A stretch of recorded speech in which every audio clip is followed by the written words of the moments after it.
Okay, so what I'm going to do this time is I'm going to go in and do some Ncloth. Okay, and let's see, I've got this one kind of partially rigged. I haven't weighted this or anything like that, so it'll be okay, whatever. And I'll just put some animation on. I'm going to make sure that there's nothing penetrating with the geometry, but I'm not sure if that's ready yet. I got to do some more work up in here.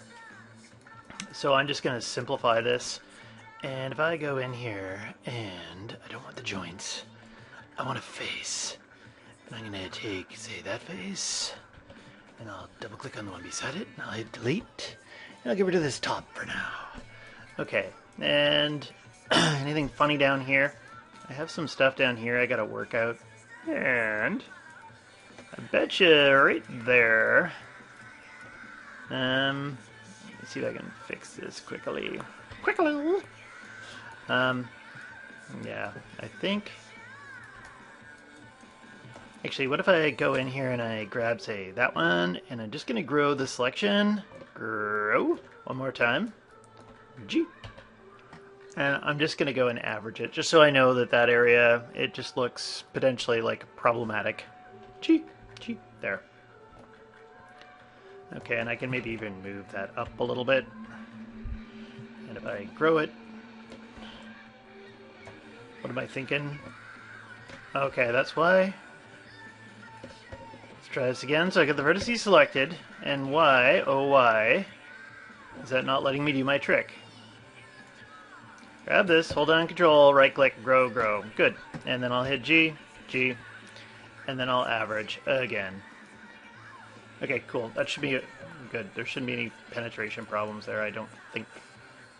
Something strikes me as kind of weird here, so I'm going to do the same thing. Actually, how about this time? I'm going to use my paint selection, just to be fancy.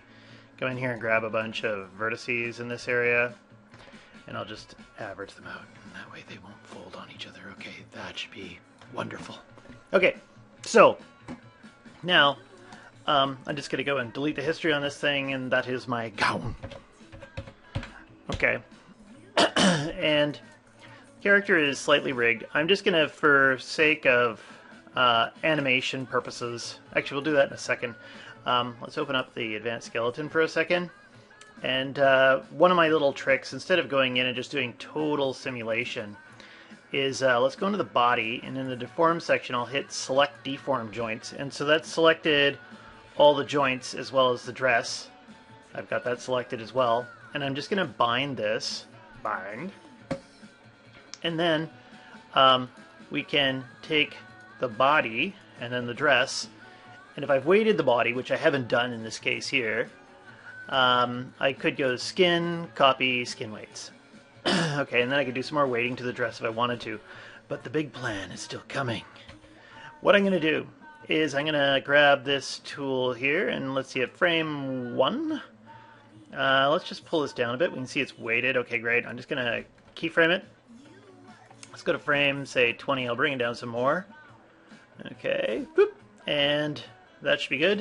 If I go into the graph editor, Windows Animation Editor's graph editor, and I can see this lovely animation I made here. View, we'll view infinity, and I'm just going to go to the curves, post infinity, and I'm going to make it cycle. Oh, curves, post infinity, cycle, oscillate. Sorry, that's what I was thinking. Oscillate. And so now, when I press play, it's just going to oscillate back and forth. Okay. Actually, you know what? That top frame could be higher. Let's just make it up higher, so it's somewhere right around here. Okay, great. And that'll still oscillate. Okay, so now what I want to do is I want to take the dress. It's bound, it's weighted, I'm happy, and I know it. And I'm going to go to FX, and I'm going to go in here to Ncloth, and I'm going to create Ncloth. I can just accept the default settings, great. Oh, I do have some crashing. Well, we'll see what happens. When I go back to the first frame, when I press play, okay, it's turning into Ncloth, and it's slowly falling down. It doesn't have anything to collide into. Actually, what's the rendering here? Playback speed, real-time, or free real-time max. Okay, cool. Let's go back to the first frame. And if I go in here to, if I select the body, I can make that body into a passive collider. Okay, and let's see what that looks like now. Okay, so the dress kind of holds in place, and then it doesn't. Okay, it's kind of hugging the body a bit. We got some friction and things like that. But here's the big trick that I like to do. Let's go to the first frame. Let's take the Ncloth, and I'm just going to go right-click, and I'm going to go into Paint, Paint per Vertex Maps, and I'll go in here to Input Attract Options. That's going to open up the tool here. It always goes to Collide Strength. No matter what you pick, when you first do this, it always does that. If you go back again, if I do close it and go back again, then it'll open up to the right one. And what I want to do is I'm going to take this and replace. So right now this is all set at 100%. What if we go to 0 and I hit flood, so it's all black, and then I'm going to go here to replace, and I'll make my brush bigger. And let's just make it nice and opaque like this, and maybe I can even isolate the dress so I'm not looking at anything else. Yeah. Boop, boop, boop, boop, boop. There. Get distracted by all the controllers and stuff like that. But right around the top of the hips, we don't want that to kind of jump around too much. So that should be good right there.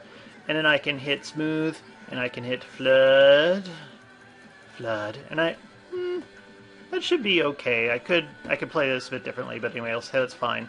One other thing I got to do is I'm just going to go into the attribute editor, and for the cloth here, if I go into the dynamic properties, we're looking for the input attract mesh. I'm going to crank that up. So all the area that I painted white should be 100% locked to the skeleton, and the rest should be simulation. And if I press play, we should see the simulation going. Maybe I'll press 3 and see what it looks like. Smooth the dress. Okay, and I might have to do some things to this. I might have to change a little bit how the simulation is working, etc., etc. But we are getting a simulation. It's holding up top. It's acting almost like a constraint. And because I got it smooth right now, it's going a bit slower. You can see I don't have the whole face rigged up on there. I didn't save what I did last time and whatever. Anyway, so there is a cheap way to get some cloth simulation action. And again, you can play with the settings on the cloth. If I take a look here into the gown and I go into the dynamic properties, or I go into the presets, you can get different types of presets, and that'll set up different dynamic property attributes. And that's my quick Ncloth trick. There.